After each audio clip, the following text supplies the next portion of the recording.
అది వాళ్ళ market strategy అది. అది ఇంప్లిమెంటేషన్ చేసేసి మొత్తం భారతదేశం అందులోనే మునిగిపోయింది చాలా వరకు. అందున మన తెలుగు రాష్ట్రాలు మరీని ఇలా ఇలా చెప్తున్నందుకు నేనేం ఇబ్బంది పడడం కాదు, కానీ కనీసం కొంచెం అవేర్నెస్ తప్పకుండా కొంతమంది అయినా కానీ ఇటువంటి వీడియోలు చూసి ఆలోచన చేసి, మన చేతుల్లోనే ఉన్నటువంటి ఆరోగ్యాన్ని మనం పాడు చేసుకుంటున్నామా, అయితే కొంచెం మనం జాగ్రత్త వహిందామని అనుకుంటే కూడా నేను ఈ వీడియోలు చేసి ఈ నలుగురికి చూపించి ఇది నాకు సార్థకమైనట్టే. ఏదో వ్యాధి తెచ్చుకొని నా దగ్గరికి మందుకు వస్తే సంతోషించను, కానీ ఇటువంటి వీడియోల్లో చెప్పినటువంటి జాగ్రత్తలు తీసుకొని అసలే వ్యాధి రాకుండా చేసుకోగలిగినట్టయితే చిన్న చిన్న రుగ్మతలు ఏదొచ్చినా కానీ వంటిల్లే వైద్యశాల, ఆహారమే ఔషధము, ఆరోగ్యమే ఆనందము, ఈ మూడు ఒకసారి మీరు ఒల్లి వేసుకోండి,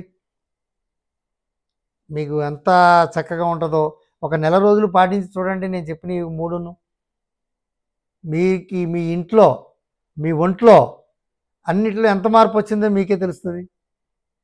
అంటే మనం కావాలని మనం నిర్లక్ష్యం చేసుకొని ఏదోటి తినేద్దాం, బయట వెళ్ళిపోయి దొరికిందే వేసేద్దాం. ఇంకా ఒక్కొక్క దగ్గరికి వెళ్ళి కొన్ని వీడియోల్లో గట్ట చూస్తుంటాను, అక్కడికి వెళ్ళి కుమ్మేద్దాం అంటారు. ఏం కుమ్మేస్తున్నారండి? ఆకలికి తీసుకుని ఆహారం కాదు కుమ్మేయడం, అనారోగ్యాన్ని కుమ్మేసి తెచ్చేసుకుంటున్నాం.